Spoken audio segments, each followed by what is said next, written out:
Vamos a comenzar esta mañana, bienvenidos. Que el Señor nos ayude a recibir lo que Dios tiene para nosotros esta mañana. Vamos a... la semana pasada, para ponernos un poquito en contexto, hablamos acerca de el Espíritu Santo en la obra de la salvación. ¿Lo recuerdan? Espíritu Santo en la obra de la salvación. Dijimos que el Espíritu Santo es el complemento de la salvación, de la obra salvadora que Cristo hizo. Y dijimos que hay tres pecados que se cometen contra el Espíritu Santo. ¿Y cuáles son? A ver, eso sí creo que lo recuerdan, ¿cierto? Primero, es resistir. Segundo, apagar. Y tercero, contristar. Tres pecados que se cometen contra el Espíritu Santo.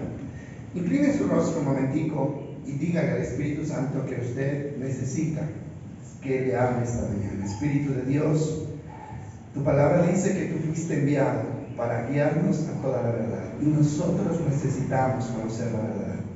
Abrimos nuestra mente, nuestro corazón esta mañana para que tú seas el director, el guiador, el instructor de nuestras vidas en esta mañana. En el nombre de Jesús. Amén. Bueno, entonces, hoy estudiaremos sobre la obra del Espíritu Santo en la revelación de la palabra. La obra del Espíritu Santo en la revelación de la palabra de Dios, o sea, en la Biblia. No sé si están de acuerdo conmigo, pero una de las cosas más difíciles de entender, tanto para los creyentes como para los no creyentes, es ¿por qué hay tantas formas distintas de entender las Escrituras? ¿Usted no se ha hecho esa pregunta alguna vez? ¿Por qué hay tantas formas distintas de entender las Escrituras? Y si usted no se ha hecho esa pregunta, pues ni ha empezado siquiera a interesarse por las cosas de Dios. Ni siquiera ha empezado. Esa es una pregunta que tenemos que hacernos y que debe preocuparnos de alguna manera. Ahora, unos entienden de una manera y otros entienden de otra. Esa es la realidad que nosotros estamos viviendo hoy en día. Y como entienden, enseñan. Así como entienden, enseñan. Y como resultado de esto, hay miles de iglesias enseñando cosas distintas. ¿Qué es lo que dice la gente? ¿Y a quién le creemos? Si el uno dice que es blanco y el otro dice que es negro. Si el uno dice que es así y el otro dice que así no es. ¿A quién le creemos? Ahora, esta es una pregunta que deberíamos hacernos y debemos tratar de buscar la respuesta, porque es una realidad que estamos viendo delante de nuestros ojos y no tenemos que ir muy lejos para darnos cuenta de eso. ¿Cuántas personas se le han acercado a usted para decirle, no, allá donde usted está mal? O de pronto de aquí le podemos estar diciendo a otro, no, allá donde están mal. ¿Qué es lo que pasa entonces? Ahora, yo creo que lo lógico sería que si todos estudiamos la misma Biblia, póngale cuidado a esto, si todos estudiamos la misma Biblia y creemos en el mismo Dios, todos estuviéramos de acuerdo. ¿Es así o no es así? ¿Qué me dicen ustedes? Debería ser así. Ahora, de hecho el apóstol Pablo lo dijo en la primera carta, capítulo 1, versículo 10. Primera carta a los Corintios, capítulo 1, versículo 10. Miren lo que él está aconsejando. Ese es el sentir del apóstol Pablo respecto a esta realidad. Dice, amados hermanos, les ruego por la autoridad. ¿Estamos ahí?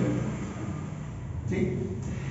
Amados hermanos, les ruego por la autoridad de nuestro Señor Jesucristo que vivan en, ¿qué dice? Armonía. Que vivan en armonía.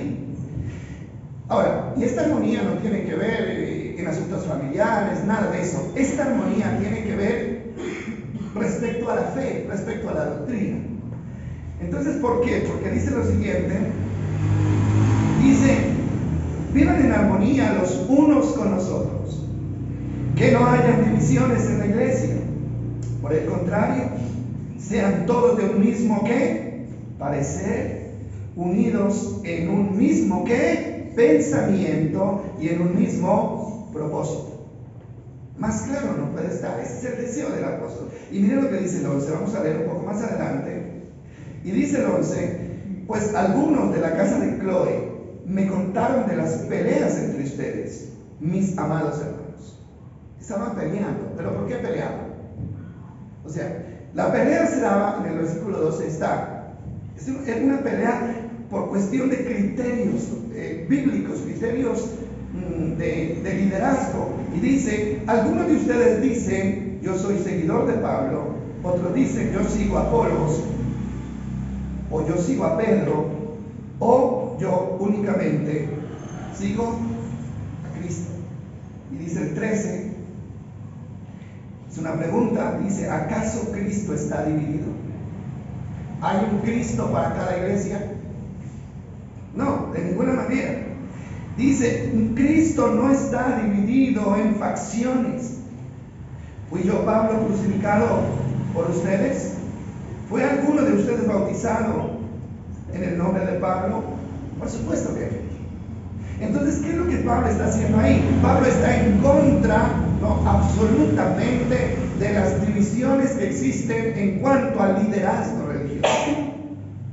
Ahora, cuando Pablo habla de iglesia, esto también tenemos que entenderlo porque es una mala percepción que nosotros tenemos de la iglesia. Nosotros pensamos que la iglesia de Cristo somos solo nosotros.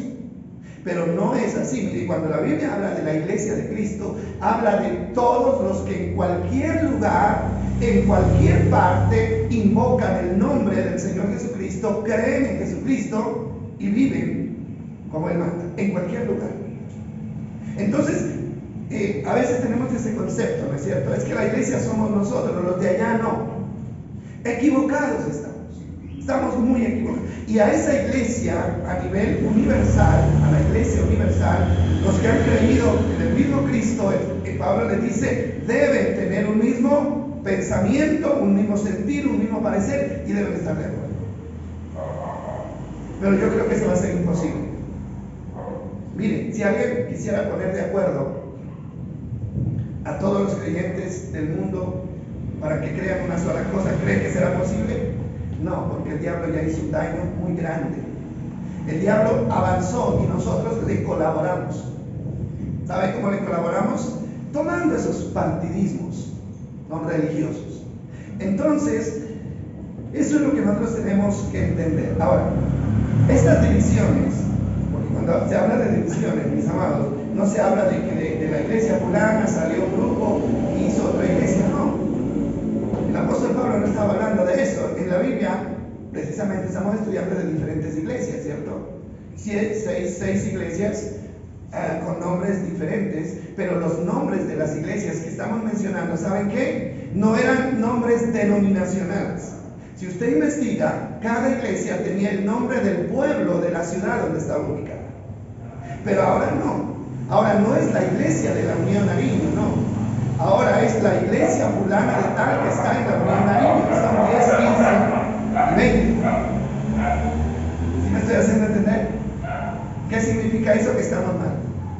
Estamos mal. ¿Por qué? Porque según lo que dice Pablo, nosotros deberíamos decir la iglesia de Cristo que está ¿dónde? ¿Dónde? En la Unión Nariño. No la iglesia de la Alianza, ni la Pentecostal, ni la Unión Misionera, ni nada de eso. No, la iglesia que está en la Unión Nariño y todos los creyentes de la Unión deberíamos estar unidos en un solo acuerdo. Y los de Pasto, lo mismo. Pero vaya a ver cuántas iglesias hay aquí, cada una diciendo que tiene la verdad. Esa no es obra de Dios, esa es obra de Satanás. Y saben, lo hemos percibido tan equivocadamente que nosotros decimos, gloria a Dios, llegó otra iglesia a la Unión, ¿no? Entre más iglesia, mejor. ¿Usted no ha dicho eso? Y a veces llega un grupo ¿a qué? A atacar a los que ya están. Y decimos, es mejor que el evangelio se predique. No, eso no es así. Ahora, esto es algo que vamos a poder corregir, porque esto viene de mucho tiempo atrás y nosotros mismos le dimos espacio a eso. Entonces, miren, una de las cosas que más ha estorbado para que el evangelio se extienda es precisamente esto. ¿Qué hacemos? Pastor, ¿cuándo le va a poner el título a la iglesia? Yo no le voy a poner ningún título a la iglesia.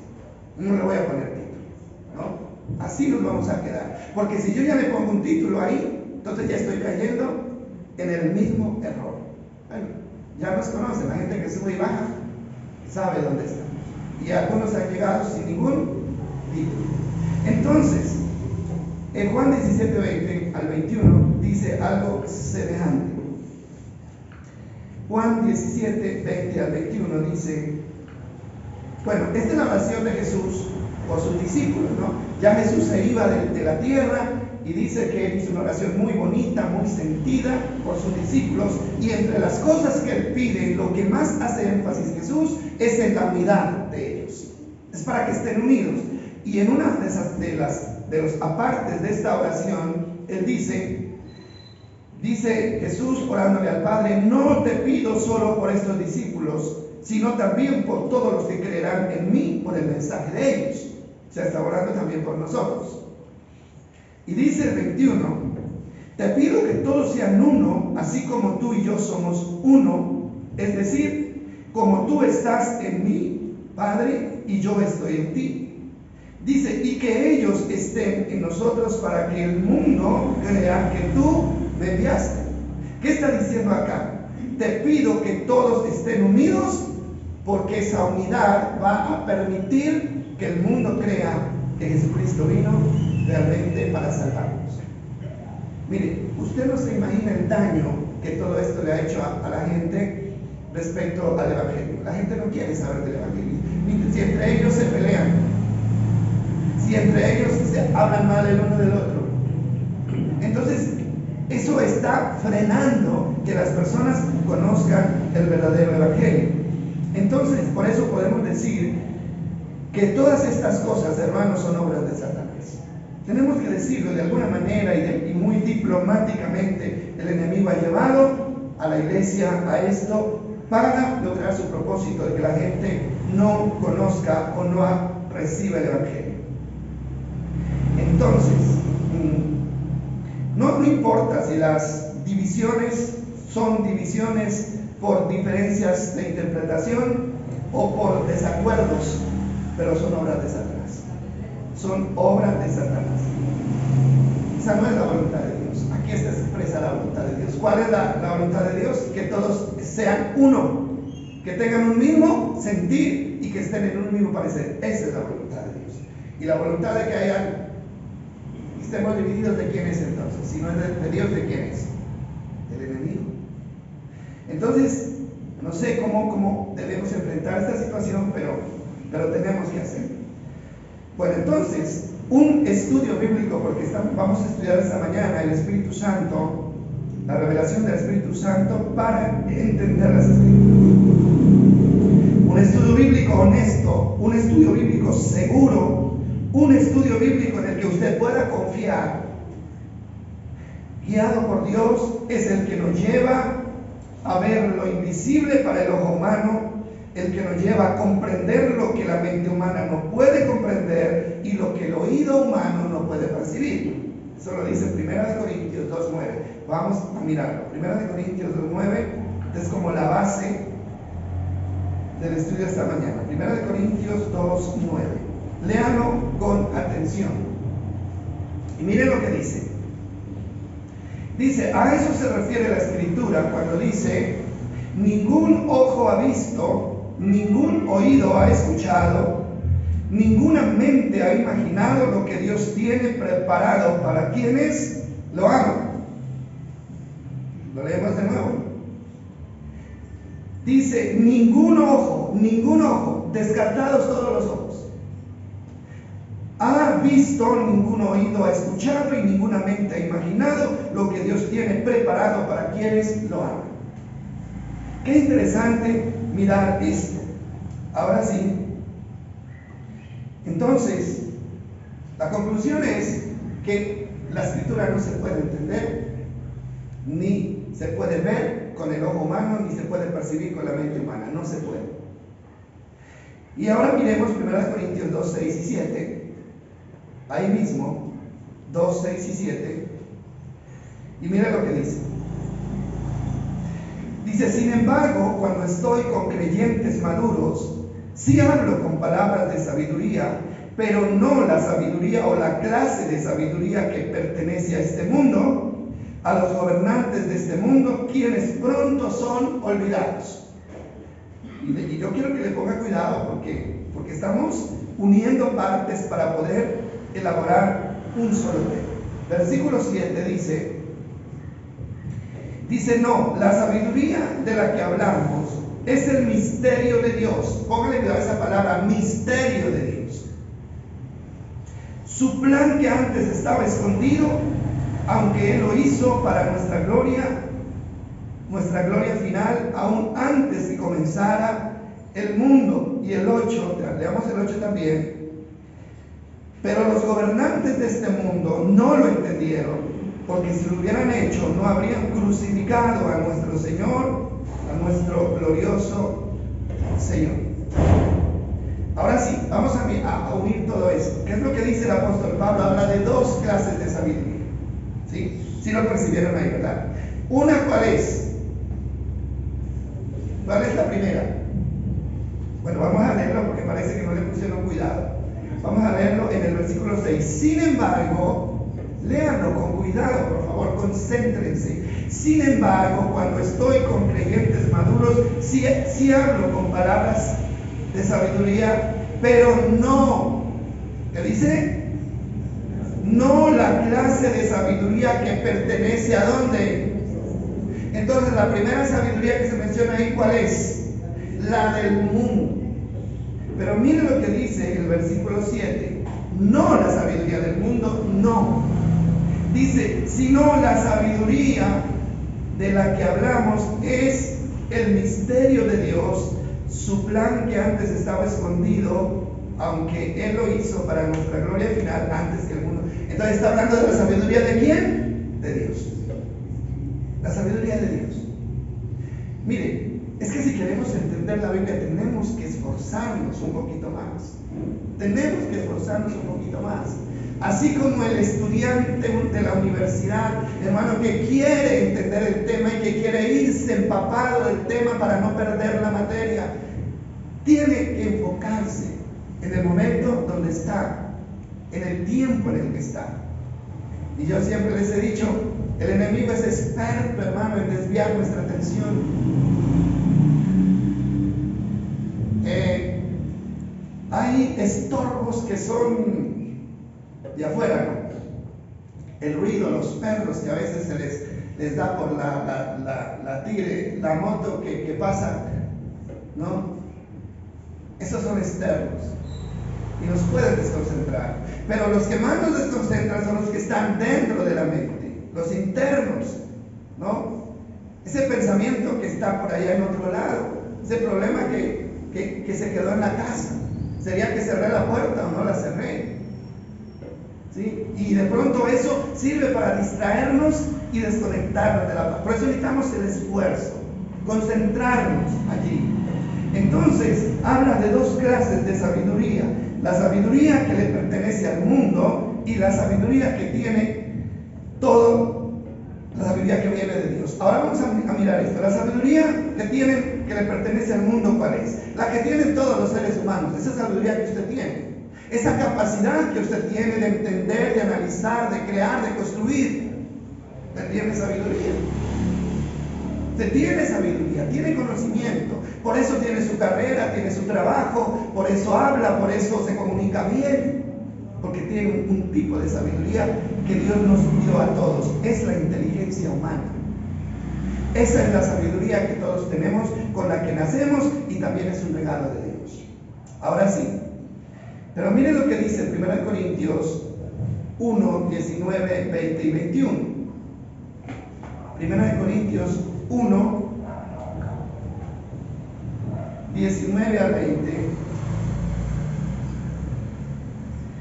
A mí, ustedes tienen que disculparme, mis amados.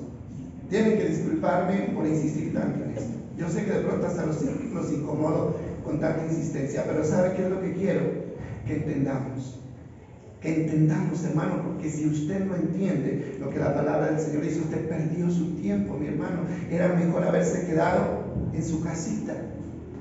Porque necesitamos entender, irnos de aquí por lo menos diciendo, yo entendí algo. Y es por nuestro bien, hermano, es por nuestro bien. Entonces, discúlpeme a veces, hermano, porque para mí es tan importante entender. Si no hacemos nada más aquí, no importa. Si usted no canta, no importa. Si no quiere cantar, no cante, no interesa. Pero si usted no entiende, hermano, usted va a seguir en tinieblas. Ese es el problema. Entonces dice el 19, dice, como dicen las Escrituras, destruiré la sabiduría de los sabios y desecharé la inteligencia de quienes, de los inteligentes. ¿De cuál sabiduría y de cuál inteligencia habla? De la humana. ¿Qué dice? La desecharé.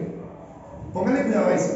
Y dice el 20, así que, ¿dónde deja eso a los filósofos o a los estudiosos y a los especialistas en debates de este mundo? Dios ha hecho que la sabiduría de este mundo parezca una insensatez o una ridiculez. ¿Qué es lo que está diciendo acá? Mire, sencillo. Dice, la sabiduría, dice el Señor, la sabiduría del mundo, la inteligencia del mundo, yo no la necesito. ¿Para qué? Para que conozcan los secretos de Dios. Esa no sirve. Una persona puede ser muy inteligente y haber escalado muy alto. Puede tener todos los títulos, puede tener doctorados, puede tener de todo. Hermano, pero puede ser un perfecto ignorante frente a la voluntad de Dios y a la revelación de Dios. ¿Sí? No, yo soy muy inteligente. ¿Por qué? Mire todos los títulos que tengo, mire que hasta dónde escalé. O a veces se habla de inteligencia, se la relaciona con lo que uno tiene, ¿no? Es que si yo no fuera inteligente no tendría lo que tengo. Hermano, listo, eso está bien, porque tiene inteligencia humana. Pero pregúntele sobre la revelación de Dios, pregúntele sobre la voluntad de Dios. Hermano, a veces los filósofos, como dice acá, y los estudiosos son los que menos creen en Dios.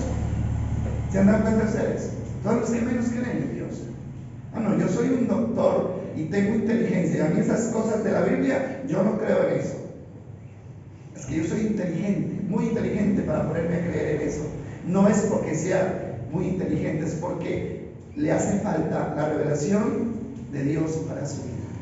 Entonces dice, ¿dónde quedan esos que se consideran sabios, inteligentes? Descartados, totalmente descartados. Esa sabiduría que usted tiene para construir cosas en la tierra no le sirve para conocer a Dios. No le sirve, no le sirve. Así que tengamos en cuenta eso. Ahora, dice que esa es la sabiduría que tenían los líderes religiosos y políticos en el tiempo de Jesús, pero a pesar de eso no lo conocieron. Ya leímos el 8, ¿cierto? Pero leámoslo de nuevo. 2:8. Es que esto a mí siempre me sorprende. Leer este texto siempre me ha sorprendido a mí y me ha confrontado. Pero los gobernantes de este mundo no lo entendieron. ¿Qué fue lo que no entendieron? No entendieron que Jesús era el Hijo de Dios y el Salvador. No lo entendieron. Entonces, ¿qué dice? Dice entonces, si lo hubieran hecho, si lo hubieran entendido, no habrían crucificado a nuestro glorioso Señor. Mire lo peligroso que puede ser la ignorancia espiritual. Mire hasta dónde puede llevar a una persona la ignorancia espiritual. ¿Quiénes eran ellos? Se refiere a los líderes tanto religiosos como políticos. ¿Por qué? Porque la crucifixión de Jesús fue un acuerdo entre los judíos, entre los líderes religiosos judíos y los gobernantes políticos. Entre esas dos organizaciones se pusieron de acuerdo para matar a Jesús. Ahora, los romanos, pues no hablemos de los romanos, ¿no? Porque los romanos no creían en Dios, ni leían la Biblia, ni tenían las Escrituras. Pero hablemos de los líderes judíos. ¿Tenían las Escrituras? Claro que las tenían. ¿Las conocían? Claro que las conocían. Les encantaba leer al profeta Isaías. Era el profeta que más leían ellos. Y el profeta Isaías era el que más hablaba de ¿quién? De la venida de Jesús. ¿Pero lo entendieron? No lo entendieron. Cuando Jesús vino y estuvo frente a sus ojos y les habló y les demostró el poder y hizo milagros, no lo conocieron. ¿Por qué? Porque les faltaba la revelación de Dios para entender las Escrituras. Hoy en día, hermano, mucha gente está yendo al infierno y llevando a muchos creyentes al infierno, no porque sean malos, ni porque tengan malas intenciones, simplemente porque no entienden las Escrituras. Ustedes saben lo que dijo Jesús, ¿no? A ellos mismos. Cuando un ciego guía a otro ciego, ¿qué les dijo? Ambos van a dar al fuego. ¿Y a quién les hablaba? A los maestros de la ley. Ciegos, guías de ciegos, les dijo. Hermanos, ¿será posible que hoy hayan ciegos guiando a ciegos? ¿Qué dicen ustedes? ¿Y a dónde van a ir? Al mismo lugar donde Cristo dijo que iban a ir todos. Por eso les digo, interésense, hermano, por conocer la luz. Si a usted le importa su salvación, interésese. Esto no es cuestión de iglesias, no es cuestión de la iglesia donde yo voy, no, es cuestión, hermano, de yo mismo interesarme por conocer la verdad, porque yo puedo hacerlo. Entonces, mis amados, esos gobernantes cometieron el peor de los crímenes que se ha cometido en la historia. Ahora, así tenía que ser, ¿no? Así tenía que ser. Alguien tenía que matar a Jesús, porque eso estaba escrito. Pero si ellos hubieran tenido el conocimiento, tal vez no hubieran participado de esto. Entonces, y cuando dice el 9 que ya leímos, pues ya lo leímos, no hay necesidad de leerlo, dice, a eso se refiere. ¿A qué se refiere? A eso, ¿no? A que la sabiduría de Dios no se la puede entender ni ver con ojo humano, ni con oído humano, ni se la puede percibir con la mente humana. Entonces, a eso se refiere acá. Bueno, entonces,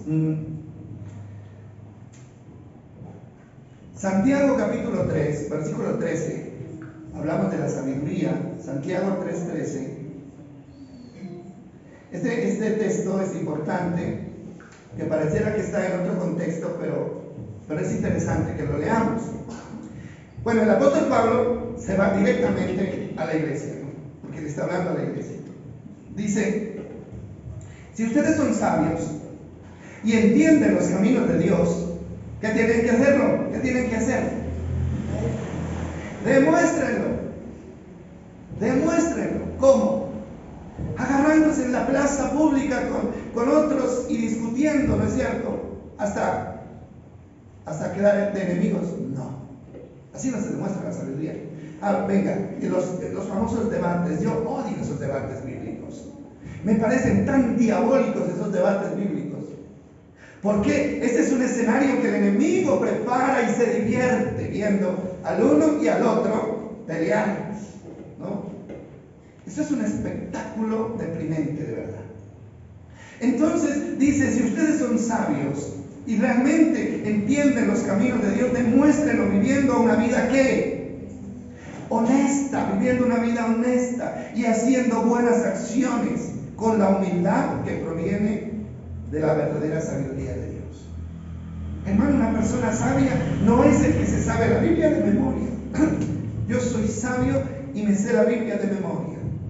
Listo, se la aprendió con la sabiduría humana. Pero la entiende. ¿Entiende el mensaje de ese libro que ha leído tantas veces? Entonces dice, pero, 14. Ahora, ahí está la otra sabiduría, ¿no? Porque siempre estamos hablando de dos sabidurías, la que viene de Dios y la que viene del mundo. Dice, pero si tienen envidias amargas y ambiciones egoístas en el corazón, no encubran la verdad con jactancia y mentiras. ¿Qué está diciendo? Si ustedes, si en un lugar, en una iglesia hay celos, si en una iglesia hay amarguras, si en una iglesia hay ambiciones egoístas, o en una casa o donde sea, dice, no se engañen. ¿Para qué se engañan? Con mentiras. Se están engañando ustedes mismos. Y el 15 dice, pues la envidia y el egoísmo no forman parte de la sabiduría que proviene de Dios. Yo soy sabio porque le gané la pelea al otro, ¿no? Le quité el negocio al otro. Qué sabio que soy. Egoísmo. No se enorgullezca de ese egoísmo, de esa acción, porque esa acción no viene de parte de Dios. Dice, le gané, lo dejé calladito. Soy sabio, con sabiduría del diablo. Con sabiduría del diablo, porque lo único que hizo fue crear resentimiento y herida. Entonces mire lo que dice ahí. Dice, la sabiduría, esa sabiduría no proviene de Dios. Dichas cosas son terrenales, mire, lo dice textualmente la palabra. Dichas cosas son terrenales, puramente humanas, ¿y qué más? A ver, dígalo cómo es. Demoníacas. Es que el problema no es que sean solo humanas, que el problema es que el diablo se aprovecha de la debilidad humana. ¿Para qué? Para hacer su trabajo. Pero eso no es lo que se está viviendo en todos los espacios. Si es en el trabajo, el uno quiere destacarse más, ¿no es cierto? No importa si se lleva al otro por delante. Eso lo estamos viviendo. Entonces, dice el 16, este es interesante que lo leamos porque son palabras fuertes, pero son verdades. Dice, pues donde hay envidias y ambiciones egoístas, también habrá desorden y toda clase de maldad. O sea, ¿cuál es el resultado de eso? Desorden, maldad. 17. Pero la sabiduría que proviene del cielo, mire esa lista bien. La sabiduría que proviene del cielo produce ante todo pureza. Y también, dice, esa sabiduría ama la paz. Esa sabiduría que viene de Dios es amable y dispuesta a ceder ante los demás. Esa sabiduría hace a una persona llena de compasión y de buenas acciones y no muestra favoritismos y siempre es sincera. ¿Será que la gente mide la sabiduría por eso? No. Es más, el mundo entiende al revés las cosas. Y si hay una persona humilde que cede, no, ya no me voy a poner a pelear por esto, yo cedo esto. ¿Qué le dice? ¿Qué le dice el mundo a esa persona? ¿Qué le dice al que cede? ¿Cómo lo califica? Tonto. No sea tan bobo. ¿Por qué fue a ceder? ¿No? Y la humildad también no es vista como algo bueno, sino como algo débil. Bueno, por algo dice la Escritura que el mundo a lo bueno le llama malo y a lo malo le llama bueno. Pero ese es el mundo en el que estamos viviendo. Entonces, miremos el primer versículo del capítulo siguiente, del 4, que dice, y ahí eso lo describe bien. 4.1 dice, ¿qué es lo que causa las disputas y las peleas entre ustedes? ¿Acaso no surgen de los malos deseos que combaten en su hombre interior? Todo esto resultará en ¿qué? En disputas y peleas entre ustedes. Y está hablando a la iglesia del Señor. Entonces, ahí está clara esa parte, ¿cierto? Están demostradas las características de una persona que tiene sabiduría de Dios y las características de una persona que tiene la sabiduría del mundo, la sabiduría humana y que fuertemente la cataloga como diabólica. Hablando de la revelación para entender la palabra, vamos a mirar ahí porque necesitamos entender esa palabra y para entender la palabra necesitamos la revelación de Dios. Vamos a mirar Colosenses 2, 2 al 4. Colosenses 2, 2 al 4. Pablo le habla de la iglesia, de los hermanos de Colosas y dice, quiero que ellos cobren ánimo y estén bien unidos con fuertes lazos de amor. Quiero que tengan la plena confianza de que entienden el misterioso plan de Dios, que es Cristo mismo. ¿Por qué misterioso? Siempre se habla de misterio, ¿verdad? ¿Qué es algo misterioso? Es algo que no está claro, algo que no se ve a simple vista, algo que no se puede descifrar con los ojos humanos. Entonces dice, yo quiero que, dice Pablo, que todos entiendan el misterioso plan que es Cristo mismo, pero dice el 3, dice, en Él, en Cristo, están escondidos todos los tesoros de la sabiduría y el conocimiento. Esa palabra me encanta, me llama mucho la atención. Y mírela usted, en Él, ¿en quién? En Cristo están escondidos todos los tesoros de la sabiduría y el conocimiento. Entonces, si queremos la sabiduría y el conocimiento, ¿a quién debemos buscar? A Cristo. En Él están escondidos todos los tesoros del conocimiento. Por eso, hermano, una persona que no conozca a Cristo, que no sepa descifrar a Cristo, no tiene conocimiento de nada. Eso es. Entonces, teniendo esto en mente, vamos a mirar que un versículo en Juan 16:12, este es el complemento. Yo les decía, así se estudia, hermanos, si ustedes supieran el trabajo que yo tengo para unir todo esto, es escribir y borrar. A veces llego a las 8 de la mañana aquí y salgo a la 1 y ni cuenta me da de que se hizo la 1 de la tarde, y voy a la casa y me acuesto, hermano, y ahí se me quita el sueño y Dios me dice, no, esa parte no va ahí, entonces vuelvo y retomo esto, ¿sí? Esto no es tan sencillo, ¿sí? Esto no es tan sencillo, hermano. ¿Por qué? Porque mi anhelo, mi deseo es que la iglesia se alimente bien, porque si se alimentan bien van a ser fuertes y van a crecer, pero si no nos alimentamos bien, hermano, no vamos a tener fuerzas para nada. Y lo que uno espera cuando uno prepara un alimento bien preparado y ya invierte tiempo, ¿qué es lo que uno espera? Primero, que la gente llegue, ¿no?, a comer, y que cuando estén ahí coman con ganas, que no le dejen nada. Las mujeres, las señoras saben de eso, ¿verdad? Preparan una comida, ¿no es cierto?, muy buena para la familia, y llega el uno y dice, yo no quiero. El otro llega, la cucharea y la deja ahí. ¡Qué decepción! ¿Por qué? Porque fue tiempo de trabajo lo que se invirtió ahí, y se invirtió con honestidad. Entonces, pero el que pierde, ¿quién es? ¿El que cocina? Bueno, perdió el esfuerzo. El que pierde es el que no quiere comer, porque se va a debilitar y al fin va a terminar, ¿no?, muriéndose. Entonces dice Juan 16:12. Miren lo que dice Juan 16:12.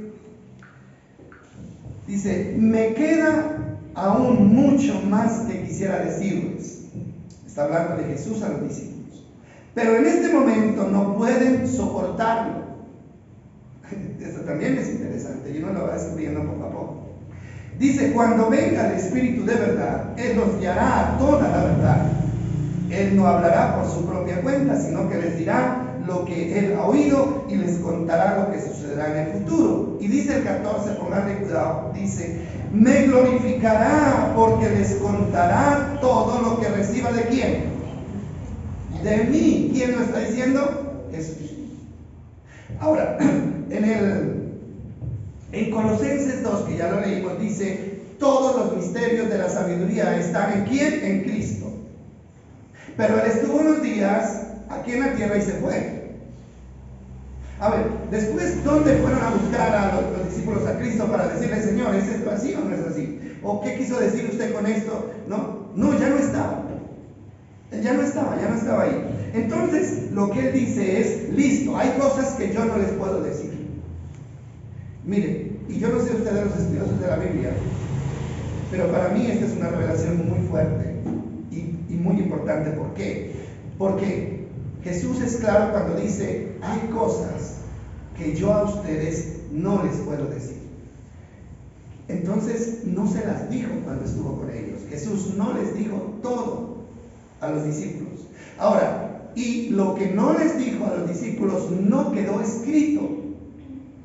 ¿Saben ustedes? No quedó escrito. Y si usted y yo no vamos hacia lo profundo, si no tenemos la revelación del Espíritu Santo, entonces nunca entenderemos lo que Jesús no les dijo o no les pudo decir a los discípulos. Nunca. Nos quedaremos ¿dónde? En la superficie, con lo que sabían los discípulos antes de venir el Espíritu Santo y nada más. ¿Cuáles serían esas cosas? Hay cosas que no les puedo decir, dijo Jesús. Entonces, si usted quiere la revelación completa, además de leer lo que Cristo dijo y escribieron los discípulos, además de eso, tiene que tener la revelación del Espíritu Santo. Además de eso, porque de lo contrario, su conocimiento va a ser a medias. ¿Sí me hice entender o no? Pero de eso se pegan muchos para... Esto es muy importante poderlo tener en claro. Entonces, dice leímos hasta el versículo 14. Entonces, cosas que Jesús no les dijo a los discípulos cuando ellos estuvieron aquí iban a ser reveladas por el Espíritu Santo. ¿Cuándo fueron reveladas? Cuando vino el Espíritu Santo el día de Pentecostés. ¿Recuerdan? Entonces los ojos de todos se abrieron, los ojos espirituales, no los físicos, porque los físicos los tenían abiertos desde que nacieron, los espirituales, y ellos entendieron. Ahora, déjenme decirles esto, no sé si usted está de acuerdo. El que lee la Biblia sin la revelación del Espíritu Santo, no podrá entender a cabalidad el mensaje de Dios. Si usted lee la Biblia sin la revelación del Espíritu Santo, no podrá entender el mensaje. Ahora, yo hago una pregunta. ¿Cuántos de los que leen la Biblia tendrán la revelación del Espíritu Santo? Muy pocos, la verdad. Hermano, hay gente que lo dice y lo acepta. Yo leo la Biblia y no entiendo nada. ¿Sí? Yo no entiendo nada. Y otros dicen, a mí se me olvida todo. ¿Por qué? Porque está guardado en la mente humana. Y el enemigo está ahí, hermano. Pero cuando le debe plata, ¿por qué no se olvida? Cuando alguien le pide plata, ¿no es cierto? De eso sí no se olvida. De cobrar los intereses no nos olvidamos. ¿Cierto? De que es hora de comer no nos olvidamos, ¿verdad? ¿Y por qué nos olvidamos de la palabra? No es la mente la que no nos funciona, porque unas cosas sí las recordamos y otras no. Hermano, es que el enemigo está haciendo un trabajo allí para borrar lo que el Espíritu de Dios siembra en nuestras mentes y en nuestros corazones.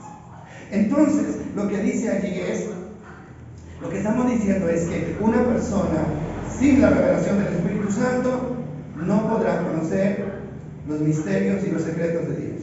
Ahora, ¿qué puede conocer una persona? Una persona puede conocer lo que se puede ver con los ojos físicos, ¿sí? Lo que está escrito, eso sí lo puede conocer. La historia. Por eso todo el mundo conoce la historia de Jesús, ¿no? Pregúntele usted a un niño, ya que estuvo en la escuela, y ya sabe, sí, Jesús nació en Belén y nació de la Virgen, y le cuenta la historia. Todo el mundo lo sabe. Entonces, eso es lo único que puede saber el que no tiene el Espíritu Santo. Ahora, es lo que todo el mundo conoce. La historia y los hechos, pero no los secretos o los misterios que Dios quiere revelar y que nosotros necesitamos entender con urgencia. Porque hay tanta gente, hermano, como en una encrucijada, ¿no? ¿Y ahora para dónde corro? ¿Y ahora qué hago? ¿Y cuál será la voluntad de Dios? ¿Y qué puedo hacer con esto? Hermano, por eso, porque eso se revela a través de una relación directa con el Espíritu Santo. Ahora, ese mismo conocimiento era el que tenían los judíos. Ya lo dijimos, ¿no? Los conocimientos los judíos tenían un conocimiento de lo que estaba escrito, de la profecía que estaba escrita. Todo eso lo conocían los judíos. Pero no les sirvió para conocer quién era Jesús que había venido. No les alcanzó para eso. Y mire que los discípulos también tuvieron ese problema. Y ellos tuvieron como maestro a Jesús. Y lo vieron hacer milagros, lo vieron, lo escucharon todo el tiempo. Pero ellos no entendían. Hay muchos pasajes en la Biblia donde Jesús les reprocha a los discípulos. ¿Pero qué les pasa? ¿Por qué no entienden? Y uno de ellos está en Lucas. Para solo mirar un ejemplo. Lucas 9:44. Lucas 9:44. Esto es una de tantas ocasiones donde Jesús les enseña y ellos no entienden. Entonces dice el 44, escúchenme y recuerden lo que les digo. Esto lo dice Jesús. El Hijo del Hombre será traicionado y entregado en manos de sus enemigos. Miren lo que dice el 45. Pero ellos no entendieron. Ellos no entendieron. Y eso que habían leído, ¿no? Porque eso ya lo había dicho el profeta Isaías. Ellos no lo entendieron. No entendieron lo que quiso decir. El significado de lo que decía estaba oculto de ellos. Por eso no pudieron entender y tenían miedo. ¿De qué? De preguntarle. Y mire lo que dice el 46. Entonces los discípulos comenzaron a discutir entre ellos acerca de quién era el más importante entre ellos. O sea, simplemente dejaron el asunto ahí porque tuvieron miedo de preguntarle y se enfocaron en otra cosa que no tenía nada que ver, fuera del tema, a discutir quién será el más importante en el reino, a quién irá a sentar Jesús, a la derecha y a la izquierda. Eso no tenía ninguna relevancia. Ellos tenían era que tratar de entender lo que Jesús les estaba diciendo. Entonces, eso es claro, y hubieron muchas escenas como esa. Ahora, lo que les faltaba por conocer, ellos lo conocieron cuando vino el Espíritu Santo sobre ellos. Esa capacidad de entender la Biblia, hermano, ese velo que a veces vemos que no nos deja ver, solamente puede ser quitado cuando el Espíritu Santo tome control de nuestra vida. De lo contrario no lo vamos a entender. Por eso hay mucha gente confundida, hermano, confundida en este momento. Entonces mire lo que dice el apóstol Pablo aquí. Este es como que digamos, como el remate de todo esto. 1 Corintios 2:10. 1 Corintios 2:10, texto que habíamos comenzado a estudiar.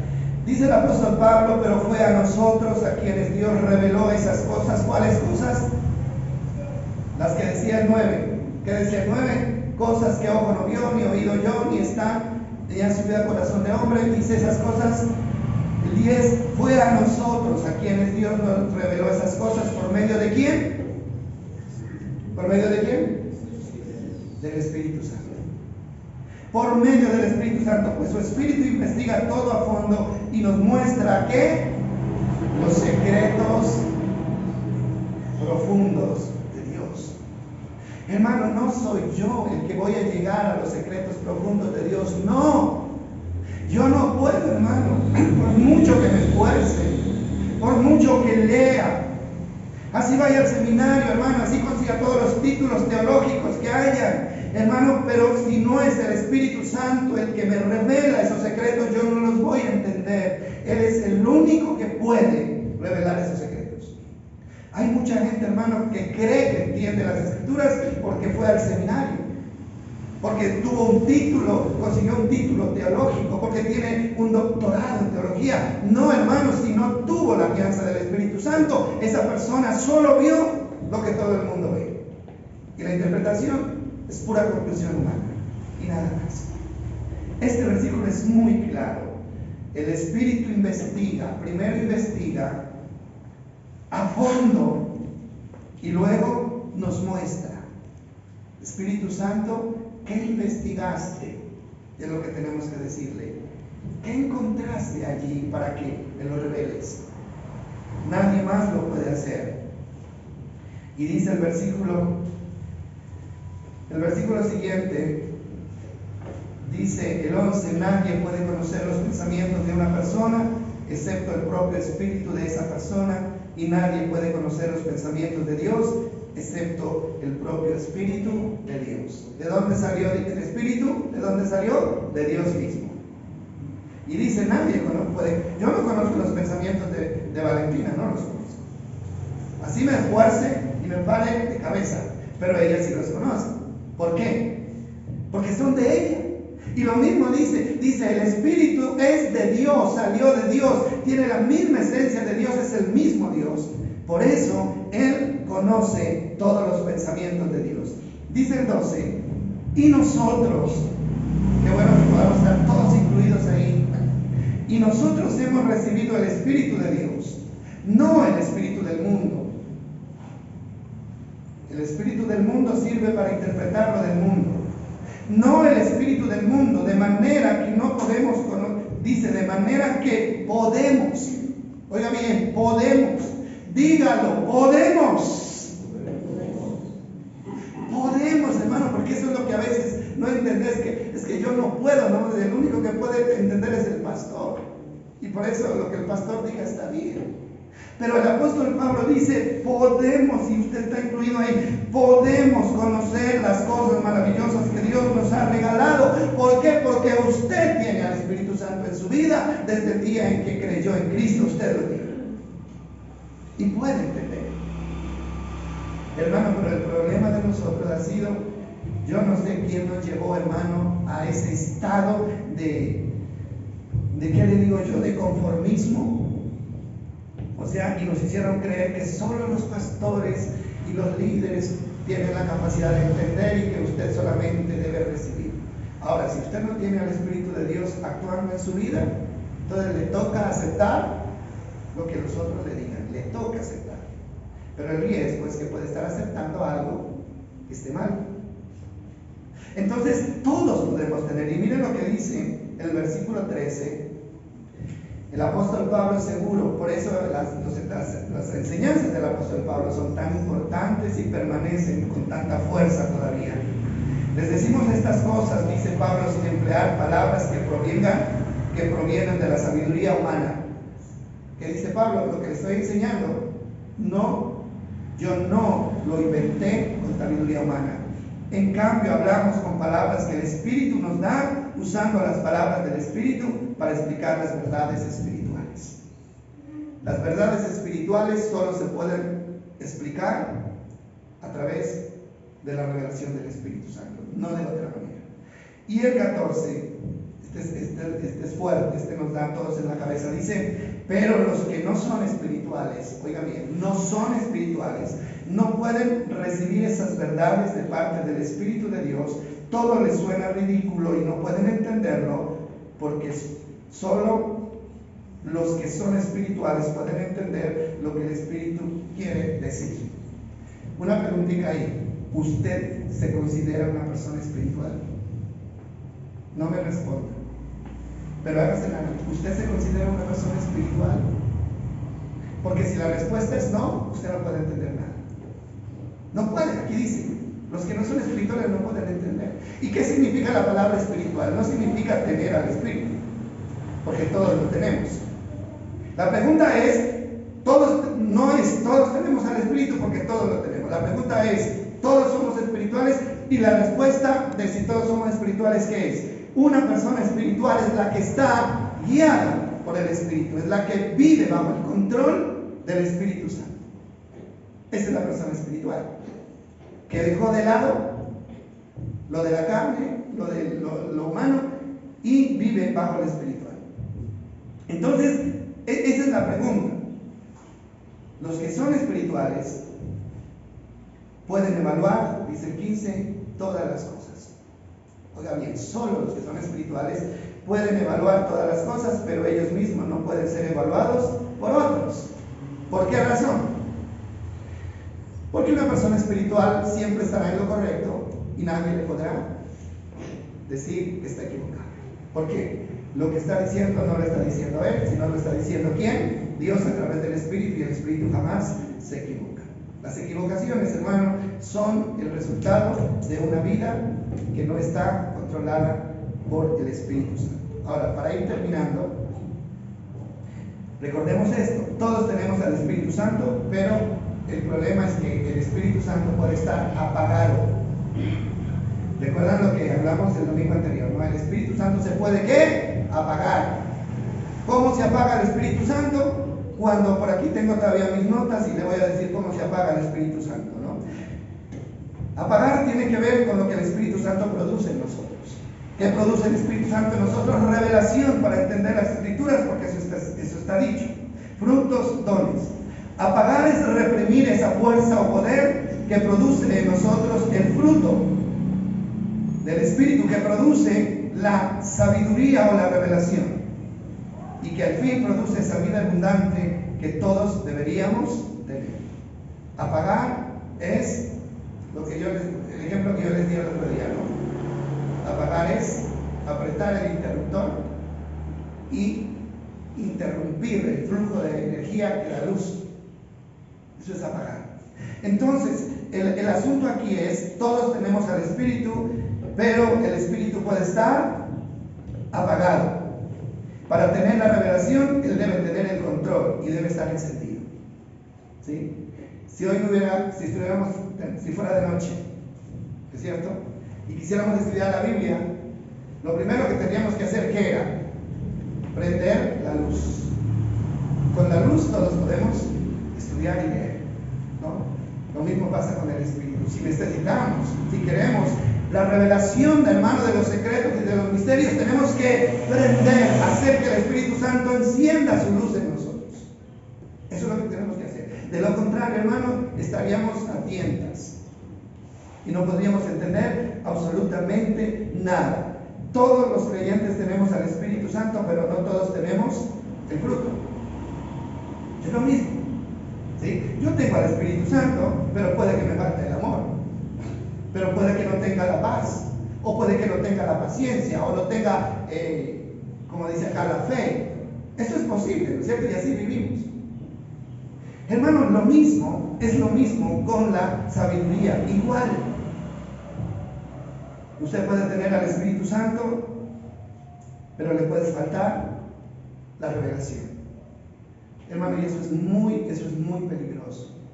Las personas que son engañadas al final son las que le falta la revelación del Espíritu. Y recuerde que la palabra dice que en los últimos tiempos vendrán muchos engañadores. ¿Y sabe qué dice? Y a muchos engañarán. ¿Por qué a muchos? ¿Por qué a muchos? De hecho, hermano, la mayoría de las personas que hoy están siguiendo el Evangelio están engañados. Eso tiene que hacernos reflexionar. Y por último, leamos 2 de Pedro 1:20, y mira lo que dice ahí, 2 de Pedro 1:20 y 21. Pedro habla acerca de las profecías. Dice: sobre todo tienen que entender que ninguna profecía de la Escritura jamás surgió de la comprensión personal de los profetas. ¿Qué está diciendo? Nada de lo que está escrito fue invento de ningún profeta o escritor de la Biblia. Dicen que los escritores de la Biblia son más de 40, ¿no? Más de 40 personas que de alguna manera escribieron la Biblia. Dice, pero ninguno escribió algo que a él se le ocurrió o de su propia invención.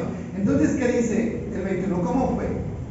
Dice el 21, dice, no lo hicieron por comprensión personal ni por iniciativa humana. Al contrario, dice, fue el Espíritu Santo quien impulsó a los profetas y ellos hablaron de parte de ¿quién? De parte de Dios. ¿Quién estuvo ahí? El Espíritu Santo. Y la Reina Valera dice, sino que dice, ellos fueron inspirados por el Espíritu Santo. Esa palabra tiene una connotación en el griego, en el original, la connotación de inspirar es soplar. Soplar. Entonces, ¿qué fue lo que hizo el Espíritu Santo? Les sopló a los profetas y a los apóstoles lo que tenían que escribir, ¿no? Es lo que hacen, decíamos ayer, lo que hacen los estudiantes que no han preparado, que no han hecho la tarea y tienen examen, ¿no? Se sientan al lado del que sí sabe y que le dicen, sopla. ¿Cierto? ¿Usted no lo hizo alguna vez? ¿Por qué lo hizo? Porque no sabía la respuesta. Porque usted pensaba que el que estaba al lado sí la conocía. Soplame. Eso es lo que hace el Espíritu Santo. Usted y yo no sabemos nada por nuestra propia cuenta. Por eso necesitamos decirle al Espíritu Santo todo el tiempo que Espíritu Santo, sópleme la palabra correcta, la respuesta correcta. Entonces necesitamos, hermanos, entender esta parte, porque si Él fue el que trajo la Escritura, Él es el que la puede enseñar, nadie más. Entonces, el viernes estuvimos estudiando la última parte de la armadura de Dios. Se nos está quedando el trabajo, pero bueno, ya lo vamos a hacer. De Gálatas, si alguien estaba estudiando, se unió al estudio. Entonces el viernes que viene vamos a hacer esta dinámica. Entonces decíamos que el apóstol Pablo dice, sobre todo, dice, tomen la espada del Espíritu, que es la palabra de Dios. O sea, la palabra de Dios, el apóstol Pablo la compara con una espada, ¿no? Una espada. Pero lo que decíamos el viernes es que una espada o un arma cualquiera, si no se sabe manejar, se puede convertir en ¿qué? En un peligro. ¿Sí o no? Y la Biblia dice que nosotros somos soldados. Nos compara con los soldados. Y yo les decía, mire, cuando un joven se enlista al ejército, cuando apenas llega no le van a entregar el fusil, ¿o sí? O sea que le entregan el fusil el día que llega. No. Son 3 meses que lo orientan, que lo preparan, y al final hay una ceremonia bonita, especial, donde invitan a la familia y se llama la entrega de armas. ¿Qué hacen? Le entregan el fusil al soldado después de que lo han preparado para saber cómo manejar esa arma. ¿Por qué lo hacen? Porque si le entregan un arma que no sabe manejar, puede matarse a él mismo o puede matar a otros. Y de hecho eso ha sucedido. Entonces, hermano, la Biblia es un arma que se tiene que aprender a manejar. ¿Por qué? Porque déjenme decirles una cosa. Una de las, tal vez va a sonar raro a ustedes, pero ¿sabe? El diablo se va a llevar al infierno más personas utilizando la misma Biblia que por el mismo pecado. No sé si me hice entender. El diablo se va a llevar al infierno a muchas más personas usando la Biblia que por el mismo pecado. Por eso el Señor dice que en los últimos tiempos el engaño se incrementará. ¿Por qué? Porque el engaño es lo que le va a dar resultado al diablo para desviar a la gente de la salvación. ¿Sí? Es el engaño que le va a dar al enemigo la posibilidad de llevar a las personas. Ahora, y no se les haga raro. Recuerden que hay textos bíblicos claros, y uno es ese texto donde el diablo tienta a Jesús, ¿no? En Mateo capítulo 4, el diablo dice que lo lleva al pináculo del templo, a la torre más alta del templo, y le dice a Jesús, tírate de allá, le dijo, ¿no? ¿Y cómo lo impulsó? ¿Con qué lo impulsó? Con un texto bíblico que está en Salmos 91. Y le dijo, Jesús, tírate, no hay problema, porque Salmo 91, 11 y 12 dice que a sus ángeles mandará cerca de ti para que te guarden y tu pie no tropiece en piedra. Lánzate, no hay problema. Usando la palabra, ¿para qué? Para destruir la vida de Jesús. ¿Sí? ¿Sería que le funcionó? No le funcionó, gracias a Dios. ¿Qué quería el diablo? ¿Que se comprobara que la palabra de Dios era efectiva? No, el diablo quería que Jesús se matara antes de tiempo. ¿Qué hubiera pasado si Jesús se lanza de allá? Pero sí, era una verdad. Era una verdad, ¿sí? ¿Qué quería el diablo? Pues Jesús tenía que morir, ¿no? Pero no tirándose del templo y reventándose. Tenía que ir a la cruz. ¿Qué quería el diablo? Que todo eso quedara anulado. ¿Cuánta gente, hermano, va a ir, como le digo, a la perdición?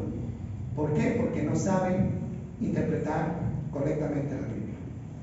Y muchos pastores y líderes, hermanos, no sé si con voluntad o sin voluntad, pero están guiando. Ahora, ¿de quién es la culpa? ¿Quién es el culpable? Somos nosotros, hermano, porque ya le dije, usted tiene al maestro en su casa. Lo tiene con usted, hermano. No lo dejan a ningún momento. El Espíritu Santo no lo va a dejar en ningún momento a usted.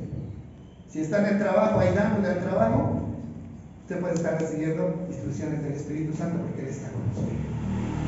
Así que hay que dejar un poco, ¿qué diríamos nosotros? La pereza, porque a veces es pereza, ¿no?